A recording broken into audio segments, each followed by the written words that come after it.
आपसे एक मेरा क्वेश्चन है, आप मुझे बता पाएंगे कि स्टॉक मार्केट जो है उसकी क्या जरूरत थी? स्टॉक मार्केट एग्जिस्ट क्यों करता है? स्टॉक मार्केट का नाम सुन के आप ये एक बार सोचिए आपके माइंड में कि इसकी जरूरत क्या थी। क्वेश्चन करिए अपने आप से। तो आपके माइंड में आपका जो ये क्वेश्चन है इसका आंसर है, मोस्ट जो कॉमन आंसर है ना वो ये है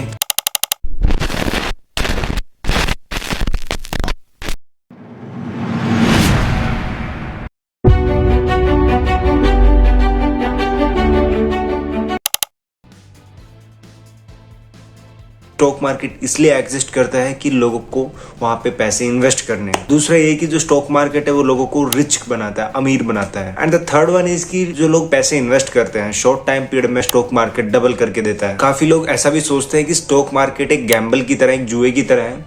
आप अपने लक के हिसाब से चलते हैं, आपके उसमें पैसे बन भी सकते हैं और पैसे डूब भी सकते हैं। तो ये जो मोस्ट कॉमन आंसर है, ये जो मोस्टली लोग ऐसा सोचते हैं। सो डोंट वरी, मैं इस वीडियो में आपको बिल्कुल क्लैरिफाई कर दूंगा हर एक चीज को। तो सबसे पहले आप क्या करिए, आप अपने माइंड में विजुअलाइज करिए जो चीजें मैं आपको बोल रहा हूँ। सोचिए कि आप एक बिजनेस शुरू करना चाहते हैं। अब एक बिजनेस को शुरू करने के लिए काफी सारे रिसोर्सेज होते हैं जो हमें एक नीड होती है। ह्यूमन रिसोर्स, मशीनरीज, मनी, बहुत सारे रिसोर्सेज की जरूरत होती है। लेकिन जो मनी है वो सबसे ज्यादा इंपॉर्टेंट रिसोर्स है, क्योंकि मनी ऐसा रिसोर्स है कि उनसे हम बाकी के रिसोर्सेज बाय कर सकते हैं। ह्यूमन रिसोर्स, मशीन, ये सब चीजें हम उनसे खरीद सकते हैं। इसीलिए money is the main resource. So question अब ये है कि जो मनी है वो कहाँ से अरेंज करेंगे आप? सो उस मनी को अरेंज करने के लिए आपके पास कुछ ऑप्शंस रहते हैं। जैसे उस मनी से आप अपनी अगर कोई सेविंग है या फिर आप अपनी सेविंग से अपना बिजनेस शुरू कर सकते हैं। फिर आप अपने पेरेंट्स से ले सकते हैं, अपनी फ्रेंड या फैमिली से अपने पैसे ले सकते हैं। सो इन्हीं सब चक्करों से आपने अपना बिजनेस शुरू कर लिया। लेकिन अब आपको क्या करना है कि अब आपका बिजनेस अच्छा चल रहा है और अच्छे बिजनेस के साथ आपको भी पता है कि आपको और लेबर की जरूरत पड़ेगी और मैन वर्क की जरूरत पड़ेगी। तो आपको 5 लोगों को और हायर करना है। तो उसके लिए फिर आपके पास पैसे नहीं है, क्योंकि आपको अपना बिजनेस जो है वो एक्सपेंड करना है।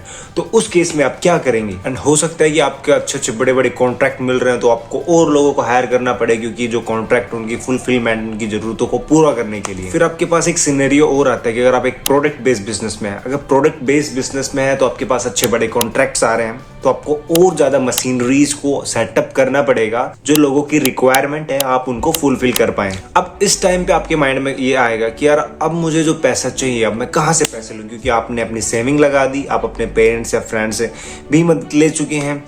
अब आपके माइंड में आएगा कि यार ना मुझे बैंक के पास जाना चाहिए, बैंक से लोन लेना चाहिए।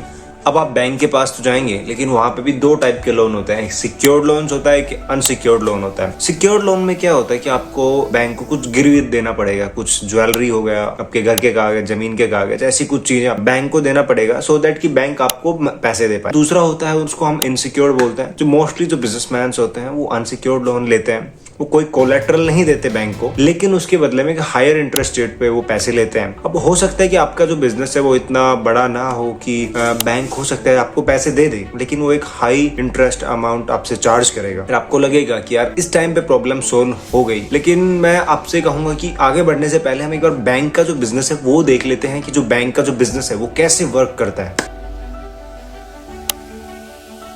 सो बैंक का बिजनेस कैसे वर्क करता है? बैंक हमसे पैसे लेता है सेविंग अकाउंट, करंट अकाउंट के थ्रू, एफडी के through at a lower interest rate. मतलब हमें बहुत कम इंटरेस्ट रेट पे देता है, और वही जो पैसा होता है बैंक बिजनेसेस को देता है हायर अमाउंट पे। जैसे फॉर एग्जांपल की एफडी होती है 7% पे, मैक्सिमम अमाउंट बात कर रहा हूँ मैं, 7% से 8% तक वेरी करती है मैक्सिमम। एंड बैंक क्या करता है, बैंक उसको 14 to 15% पर एनम के हिसाब से देता है। और अगर हम बात करें, अगर हम होम लोन लें या फिर अगर पर्सनल लोन ले, तो वो भी एक अच्छा खासा अमाउंट चार्ज करता है, जो कि बैंक जितना हमें देता है उससे काफी ज्यादा अमाउंट हमें इंटरेस्ट लेता है। तो जो वो डिफरेंस है, जो कि वो 4 से 5 का या 6 से 7 का जो डिफरेंस आ रहा है, उसी से बैंक अपना ऑपरेशन चलाता है। ऐसा भी होता है कि जो हर कोई इंसान जो कि बैंक का जो लोन लेता है, जो अनसिक्योर्ड लोन लेता है, हर कोई उसको फुलफिल भी नहीं कर पाता, क्योंकि जरूरी नहीं कि जो आपने बिजनेस शुरू किया है या जो भी इंसान बिजनेस शुरू करता है, हर इंसान का बिजनेस बहुत अच्छा चले। चलो मान लिया आपका बिजनेस बहुत अच्छा चल रहा है, आपको प्रॉफिट भी हो रहा है, लेकिन आपको बहुत सारे कॉन्ट्रैक्ट और मिले, आपको अपना जो बिजनेस है वो एक्सपैंड भी करना है। तो इस केस में आप क्या करेंगे, क्योंकि आपका जो प्रॉफिट है वो तो लिमिटेड है और आप जो अपना बिजनेस एक्सपेंशन के लिए आपको पैसा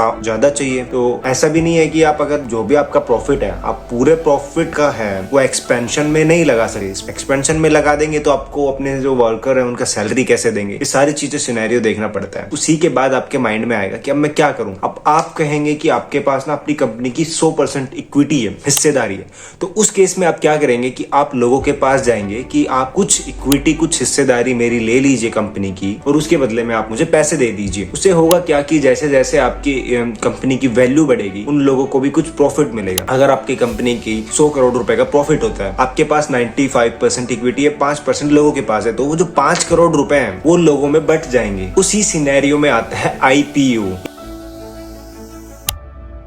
इनिशियल पब्लिक ऑफरिंग। जो भी कंपनी इनिशियली मार्केट में आती है उसको हम आईपीओ के थ्रू बोलते हैं, इनिशियल पब्लिक ऑफरिंग। अब उसमें दो चीजें होती है, एक होती है प्राइमरी मार्केट, एक होती है सेकेंडरी मार्केट। ये चीज आपको समझने की जरूरत है। अगर आपने कभी नोटिस किया हो, जब भी आईपीओ आता है तो आईपीओ की एक डेट होती है, एक 5 से 7 दिन का एक पीरियड होता है। उस पीरियड में आप बिड अमाउंट के लिए अप्लाई कर सकते हैं। ब्रोकरेज जो होती है, ब्रोकरेज जैसे जीरोधा हो गया, अपस्टॉक हो गया, इन सब के थ्रू आप आईपीओ में बिड लगा सकते हैं। एक उनका एक लॉट साइज होता है कि मिनिमम आप इतने का तो आप इन्वेस्ट कर ही सकते हैं। उन्होंने मैक्सिमम भी फिक्स कर रखा होता है कि ये देख वहां पे ये मेक श्योर किया जाए कि काफी ज्यादा लोगों को मिल पाए। एंड वो सब एक डिफरेंट सिनेरियो है कि मैं उस पर नहीं जाऊंगा कि वो कैसे अलॉट होता है कैसे नहीं होता। जो जिस दिन मार्केट में ट्रेडिंग के लिए जब आईपीओ ओपन होता है उस कंपनी का शेयर आता है तो उसको हम बोलते हैं सेकेंडरी मार्केट। प्राइमरी मार्केट में अपन ने बिड लगाया, कंपनी जो अमाउंट के लिए आईपीओ लेके आई थी वो उसको मिल गया। मान लीजिए 50,000 करोड़ 50,000 करोड़ के लिए वो आईपीओ लेके आई थी, उसको प्राइमरी मार्केट में मिल गया। अब सेकेंडरी मार्केट में जो शेयर की वैल्यू ऊपर जाती है नीचे जाती है, जो कंपनी की वैल्यूएशन है उस पर फर्क पड़ता है कि कंपनी की वैल्यूएशन ऊपर जा रही है, कंपनी की वैल्यूएशन नीचे जा रही है। तो आपने समझा कि आईपीओ क्या होता है, प्राइमरी मार्केट क्या होता है, सेकेंडरी मार्केट क्या होता है, बैंक का जो बिजनेस है वो कैसे वर्क करता है। मैंने बहुत डिटेल में नहीं बताया आपको कि बैंक का बिजनेस कैसे वर्क करता है, लेकिन आपको एक आइडिया आ गया कि जो बैंक बिजनेसेस को लोन देता है एक हायर इंटरेस्ट।